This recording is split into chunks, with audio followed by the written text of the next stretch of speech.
시키는 일이 있거나 뭐 할 얘기가 있으면은 제가 자주 그런 얘기해요. 미리 좀 와보라고. 근데 제가 그런 말을 자주 하고 살았는데 가만히 언젠가부터 보니까 애들이 따라가거든요. 엄마 이리 와봐 이렇게. 그래서 그게 이게 아닌 것 같아 싶어서 애들을 할 때 네가 가야지. 왜 어른을 네가 아이가 오라 가라 그러냐.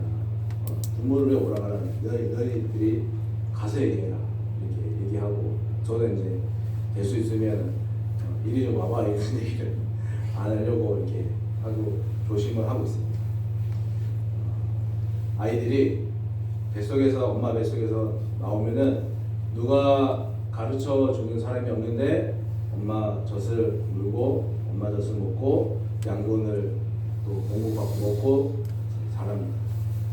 그리고 어느 정도의 시간이 지나면 엄마 젖을 떼고 이유식을 거쳐서 밥을 먹고 간식을 먹고 그 외에 자기가 먹고 싶은 걸 먹으면서 자기에게 필요한 양분을 이제 자기가 스스로 찾아 먹게 됩니다. 그런 것처럼 아이들은 신앙도 부모에게서 다 배우는 겁니다. 여러분들 자녀들 중에는 신앙생활을 열심히 하는 자녀들도 있을 것이고 또 교회 직분을 맡아서 열심히 봉사하는 자녀들도 있는가 하면은 신앙의 방학을 맞이하는 자녀들도 있을 거고 또 그것도 더 지나서 교회 신앙생활을 하지 않는 자녀들도 아마 있을 줄 압니다. 그런데 자녀들이 신앙생활을 하든 하지 않든 희한한 것은 그 자녀들이 부모를 닮아간다는 거예요. 언젠가 여러분들의 자녀가 어려운 상황을 맞닥뜨리게 되고 정말 누군가의 도움이 필요하게 됐을 때 누굴 기억하겠습니까? 여러분 그 자기를 위해서 기도해주던 부모님 생각, 자기에게 교회 좀 나가라고 좀 예수 좀 믿으라고 잔소리했던 부모님 생각 하지 않겠습니까? 그렇게 생각하고 그렇게 있다가 어느 순간 당사처럼 돌아오게 됩니다. 그게 왜 그러냐면은 우리의 자녀들이 안 보고 있는 것 같지만 안 듣고 있는 것 같지만 귀신같이 다 듣고 귀신같이 다 보고 있는 거예요. 부모의 기도와 부모의 간절함과 부모의 행동과 부모의 신앙을 멀리 떨어져 있지만 무슨 줄이 다 아는지 모르겠지만 다 보고 부모가 어떻게 하고 있는지 귀신같이 다 아는 겁니다. 지금 당장 우리 자녀들이 예수님을 구주를 믿고 신앙생활을 하는 것도 중요한 것이지만 그거보다 더 앞서고 중요한 것이 뭐냐? 부모된 우리가 자녀에게 어떤 신앙의 유산을 남겨주느냐, 어떤 신앙의 재산을 남겨줄 수 있느냐, 그것이 더 중요합니다. 아이가 엄마 젖을 떼고요. 그리고 엄마 젖을 먹으면서 그 엄마 젖을 통해서 필요한 양분을 공급받으면서 그리고 엄마 아빠를 통해서 하나님을 알아가면서 그렇게 자랍니다. 그런데 그걸 언제까지나 그럴 수가 없는 것 같습니다. 부모 수라에 있을 때는 부모의 도움이 필요할 때는 그렇게 하겠지만 자기 다 커서 머리가 굵어지면 그럼 언제까지나 할 수가 없는 거예요. 다리에 힘이 생기고요. 부모의 무릎을 짚고 세상을 바라볼 수 있는 그런 나이가 되면은 이제는 아이는 부모가 아닌 자신이 직접 배우려고 할 겁니다. 부모 수라에 있을 때는 생각하는 수준이 하나님은 사랑이다 그러면 그게 하나님이 사랑인 줄 알고 그거 하나만 이렇게 알고 있는데 자기 힘으로 세상을 바라볼 줄 아는 나이가 되면 하나님이 사랑이 아닌 것도 알게 되고 그럼에도 하나님이 사랑인 것을 또 사랑인 것도 알게 될 겁니다. 부모 밑에서는 맨날 만나는 친구들하고만 놀고 이렇게 살다가 그런 인간관계도 글무망이 돼갖고 더 넓어질 겁니다. 다양한 사람들을 만나고 또 그 속에서 다양한 예수꾼들을 만나서 그 사람들이 경험했던 다양한 하나님에 대한 경험과 그런 믿음을 통해서 우리 아이들은 잘할 겁니다. 신앙인으로 자라든 그렇지 않은 사람으로 자라든 잘할 겁니다. 중요한 게 뭐냐면 진짜 우리가 알아야 될 게 뭐냐면 자녀가 거기까지 가는 데 있어서 부모가 첫 단초를 끼는 사람이라는 거예요. 그러니까 부모가 얼마나 중요하겠어요.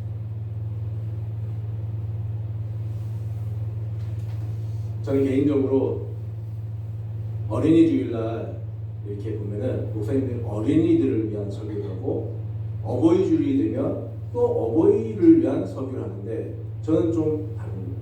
어린이 주일에는 부모님을 위한 설교를 하고 어버이 주일에는 어린이를 위한 설교를 하고 왜냐 오늘만 보더라도 부모의 역할이 그렇게 중요하거든요.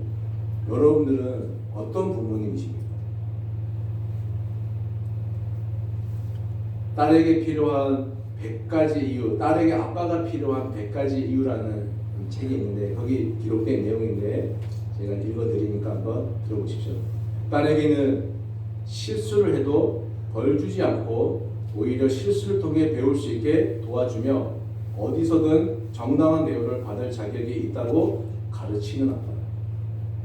남들이 나와 다른 점을 받아들이라고 가르치며 행동의 결과에 대해 깊이 생각하고 그에 따른 결정을 내릴 수 있도록 가르치는 그런 아빠가 필요하다. 딸에게는 자신의 문제를 해결하기 시작할 때 필요한 길잡이가 되어주고 잘못된 길로 가면 뒤에서 잡아당겨주는 아빠. 그 누구도 알아주지 않을 때 자신을 높이 평가해주고 눈물을 흘리며 꼭 안아주는 그런 아빠가 필요하다. 무엇보다 딸에게는 업어달라 하면 아무 이유 없이 그냥 업어주는 그냥 그런 아빠가 필요하다. 엄마들은 좀 섭섭하시겠지만 책 제목이 그래요. 엄마는 그래야죠. 여러분들은 자녀들에게 신앙을 가르치고 있습니까? 이거 제가 질문하는 거예요. 여쭤보는 여러분들 자녀들에게 신앙을 가르치고 계십니까?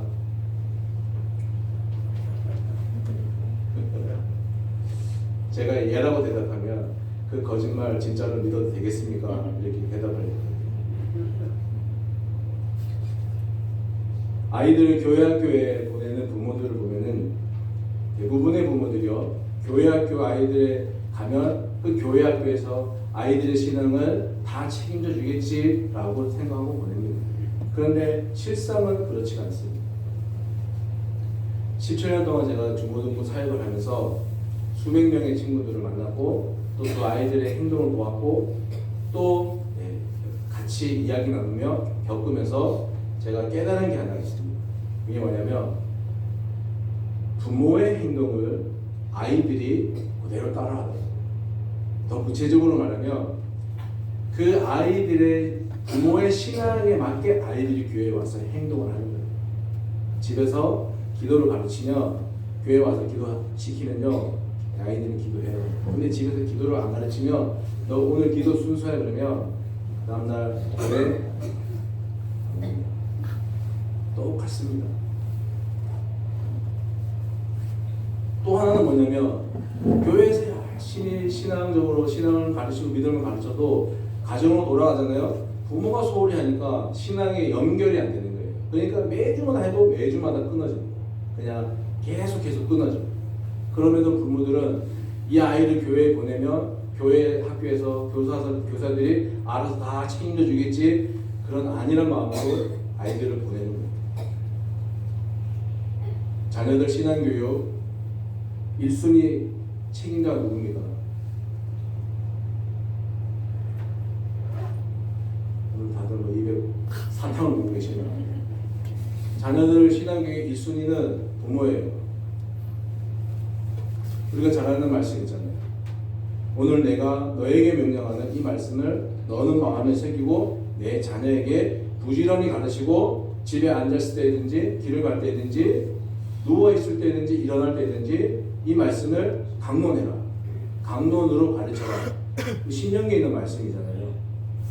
여러분 부지런히 가르친다는 말이 뭡니까? 반복해서 가르치라는 거예요. 반복해서. 자녀의 마음속에 하나님의 말씀이 새겨질 정도로 가르치고 그것도 안 되면 지킬 때까지 가르쳐라 하는 거예요. 누가? 부모가요.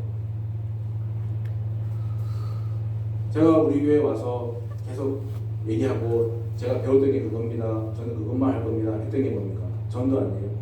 전도도 똑같습니다. 내가 전도한 사람이 나처럼 누군가를 전도할 수 있을 때까지 반복해서 그 사람에게 관심 갖고 그 사람에게 사랑을 주고 지켜보는 그게 진짜 전도죠. 그냥 교회만 데려다 놓는 게 아니라 교회에 데려다 놓으면 누가 책임질 겁니까? 데리고 온 사람이 책임져야지. 교회를 누가 합니까? 말한 사람이 해야 돼요. 목회자가 하는 게 아니라 말한 사람이 책임. 제가 앞으로 말하면 말한 사람은 하라고 했어요. 말하는 사람이 책임지고 데려온 사람이 책임지고 낳은 사람이 책임져야죠. 누굴 보고 책임지라 그럽니까? 내 기도 내가 해야 되지. 누굴 보고 해라. 내 기도 나도 안 하면서 누굴 보고 내 기도 해달라 하는 말이에요. 내 기도 내가 나부터 하고 그게 안 되면 더 힘이 필요하면 누군가에게 부탁해서 해달라고 해야지. 나도 안 하는데.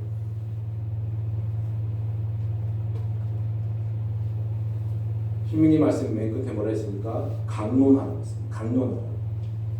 강론은 여러분 가르치고 토론하는 거예요. 쉽게 말하면 토론하는 거예요.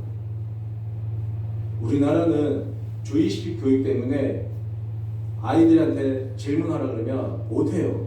틀릴까봐 못하고 틀리면 창피해서 못해요. 그래서 여러분 시험 기간 때 중간고사, 기말고사 앞두고 막 시험치기 열심히 하잖아요. 벼락치기로. 그럼 점수 잘 맞아요. 근데 시험 끝나고 나면 어떻게 됩니까? 자기 게 남아 있습니까? 없습니까? 없어요. 왜냐? 벼락치기 했으니까. 자기 게 없는 거예요. 그래서 기억에 남지 않아요. 두 학생이 있어요. 한 학생은 시험 앞두고 자기 혼자 수업 교실에서 열심히 혼자 공부하고 외우고 그래요.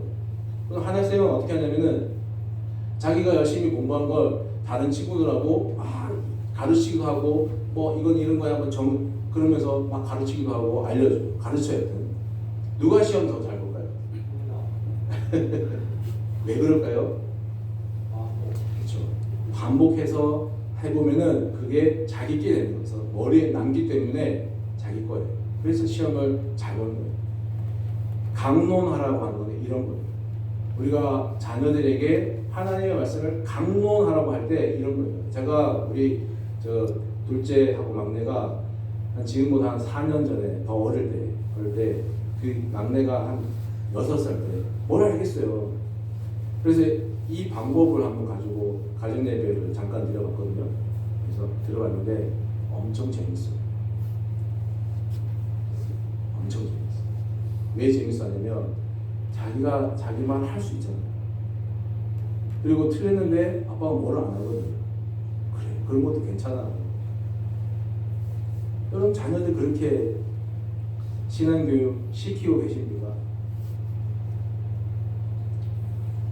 자녀와 함께 하나님의 말씀을 가지고 토론하듯이 가르쳐라. 나는 아빠는 엄마는 하나님의 사랑에 대해서 이렇게 생각하고 있는데 너는 어떻게 생각해? 물으면서. 혹여나 아이가 다르게 대답하더라도 그러면 그걸 혼내는 게 아니라 아빠의 엄마의 하나님에 대한 사랑에 대한 경험들을 아이에게 알려주면서 가르치라는 거예요. 그렇게 배운 말씀은 잊혀지지 않습니다.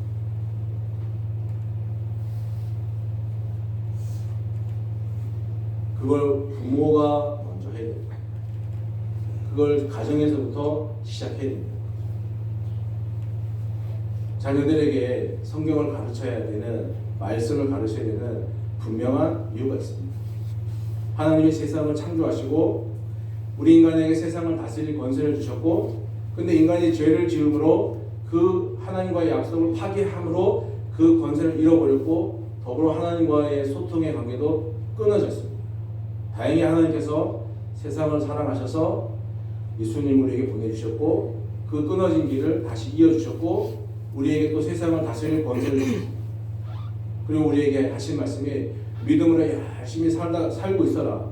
내가 언젠가 다시 와서 너희를 내 나라로 초대해 주겠다. 그렇게 약속해 주셨거든요. 근데 이 복음을 그대로 믿어 하면은 믿는 자녀들이 몇이나 되겠습니까?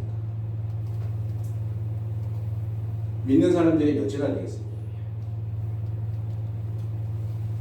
고등학생 때까지는 부모 밑에서 어쨌든 간에 교회 안 나가면 용돈도 안 주고 또 혼나고 그러니까 나가요. 그런데 대학 가면 그 신앙이 다 어디로 갔는지 다 없어요. 유대인들은 자녀 교육을 어릴 때부터 시키는데 대학생 될 때 애들은 빛나는 애들이 어릴 때는 없어요. 그런데 대학생으로 가면 갈수록 더 빛나는 애들이 많아요. 그래서 노벨상 타는 애들이 많고요. 우리나라는 반대로 고등학생까지 빛나던 아이들이 대학교 가면 빛나지를 않아요. 그게 어디냐고 연구해 보니까 뭐냐면 그 아이의 마음속에 하나님의 말씀의 기초석으로 얼마만큼 다져 있느냐 거기에 차이가 있었어요. 우리는 고등학생 때까지만 아이들한테 신앙 막 강제로 가르치고 대학생 되면은 아이들의 관심이 그냥 믿으라고만 했지 왜 내용은 없어요. 믿으라고 하는 내용의 방법과 이런 건 없어요. 왜 믿어야 되고 어떻게 믿어야 되고 무엇을 믿어야 되고 그런 건 없어요. 그냥 교회 열심히 가 그럼 다 돼. 교회가 무슨 전 보는 데는 아닌데요. 성경은 우리보다 먼저 하나님을 믿고 살았던 사람들의 이야기를 합니다. 많잖아요. 아브라함, 모세 얼마나 많습니까? 히브리서에 가면 그 많은 사람들의 신앙이 이거다라고 한 줄씩 다 요약이 되어 있잖아요. 그 많은 사람들의 이야기를 하는데 그들의 삶을 통해서 우리가 왜 하나님을 믿어야 하고 하나님을 어떻게 믿어야 하고 하는지에 대한 말씀을 하는 거예요. 그래서 부모가 먼저 책임을 지고 그냥 믿어가 아니라 왜 하나님을 믿고 어떻게 믿어야 하는지 이 수많은 신앙인들의 삶을 토대로 가르쳐야 하니까 부모가 성경을 알아야 되니까 몰라야 됩니다. 알고 있어야 돼요. 왜? 아이들하고 토론하고 있어요. 알고 있어야 돼요. 자연적으로 알 수밖에 없어요. 그러면 아이도 그걸 하기 위해서는 아이도 그걸 자연적으로 말씀을 읽어야 되는 거예요. 이게 그냥 우리가 신앙교육이지 뭘 가서 열심히 하고 뭘 가서 빠지지 않고 그건 두 번째예요. 오늘 본문 말씀이 자녀를 노엽게 하지 말고 주의 교훈과 훈계로 양육해라 합니다. 근데 아마도 모르긴 몰라도 자녀를 노엽게 하는 자녀의 마음에 마상이라 해요. 마상 뭔지 아세요? 마상? 그러니까 마음의 상처 줄여서 마상. 저는 얼마 전에 알았습니다. 자녀에게 마상을 주는 제 1순위가 누구냐? 아마 모르긴 몰라도 엄마 아빠예요. 본문과 비슷한 내용의 말씀이 골로새서에 있는데 아비들아 너희 자녀를 노엽게 하지 말지니 낙심할까 걱정되거나 이런 말씀을 하거든요. 부모의 분노가 단순히 자녀를 화나게 하는데 있는데 그게 아닙니다. 그런 수준이 아닙니다. 그냥 단순히 자녀가 화났다 이게 아니라 그 자녀가 화남을 통해서 마음이 찌그러지고 그리고 심하며 부모를 향한 마음의 문을 닫아버리거든요. 그래서 너희 자녀를 노엽게 하지 말고 뭡니까? 주의 교훈과 훈계로 양육해라 이렇게 말씀하거든요. 근데 그 주의 교훈과 그 훈계가 뭐냐? 뭐겠습니까? 하나님을 믿는 부모의 인격과 말과 행동입니다. 하나님을 믿는 예수꾼다운 부모의 말과 행동과 신앙으로 아이들을 가르쳐라 하는 거예요. 근데 우리 부모들이 그런 걸 잘 안 하고 있잖아요. 이렇게 말하는 저도 그런 해당되는 사람이지만 그걸 잘 안 하고 있단 말이에요. 이 교훈과 부모 훈계가 하나님을 믿는 사람다운 부모의 신앙과 행동과 말과 인격이 자녀들에게 흘러 들어갈 때까지, 자녀들의 마음에 이렇게 자리 잡을 때까지, 그것이 지켜질 때까지 내 자녀들에게 부지런히 가르치고, 집에 앉았을 때든지 밖에 나갈 때든지 누워있을 때나 앉아있을 때나 부지런히 가르쳐라, 그런 말씀을 하고 있습니다. 그런데 예수를 믿는다는 부모들이 자기 자녀가 주일날 교회에 가지 않는 것은 그렇게 큰 문제 삼지 않습니다. 근데 주일날 학원을 안 가잖아요? 난리가 납니다. 부모가 정해준 규칙대로 지키지 않으면 난리가 납니다. 그것이 과연 주의 교훈과 훈계로 가르치는 것일까요? 자녀를 노엽게 만드는 것 아닐까요? 이런 부모 밑에서 자란 자녀가 신앙생활을 똑바로 할 수 있겠습니까? 인간관계를 제대로 맺고 살아갈 수 있겠습니까? 부모 밑에서 안정감을 먹고 살아야 되는데 안정감이 아니라 노여움을 먹고 자란 아이들이, 자녀들이 이 경쟁 심한 사회에서 버틸 수 있는 힘이 있겠습니까? 자녀들은요, 육신으로는 우리가 낳은 자식이지만 영적으로 보면은 하나님이 부모된 우리에게 잠시 위탁해둔 사람들입니다. 너희 자녀를 노엽게 하지 말라. 자녀를 단순히 화나게 만들지 말라가 아니라 더 적극적으로 뭐냐면 너희 자녀를 정말 지극히 적극적으로 사랑할 줄 알아. 그런 말씀입니다. 여러분의 어린 자녀나 여러분의 장성한 자녀나 더 이상 찌그러진 마음을 가지고 세상을 살아가지 않도록 지금부터라도 우리 부모된 사람들이 우리 자녀들에 대해서 주의 교훈과 훈계로 양육할 수 있기를, 가르칠 수 있기를, 그것이 지켜질 때까지 그렇게 할 수 있기를, 그런 부모 되기를 부탁드립니다. 늦었다고 생각할 때가 가장 빠를 때라고 말하고 있습니다. 그런 말 있지 않습니까? 우리 자녀들이 이 5월의 햇살처럼 정말 밝고 웃음 속에서 부모된 우리의 신앙을 돌아보고 배울 수 있도록 먼저 하나님을 믿는 우리 부모된 우리의 모습들을 돌아보고 우리 자녀들을 주의 교훈과 주의 훈계로 양육할 수 있기를, 하나님이 그런 믿음과 열정을 우리들에게 주시기를 주님의 이름으로 축복합니다. 아멘. 하나님 아버지, 이 시간 우리가 주의 말씀을 보고 나눕니다.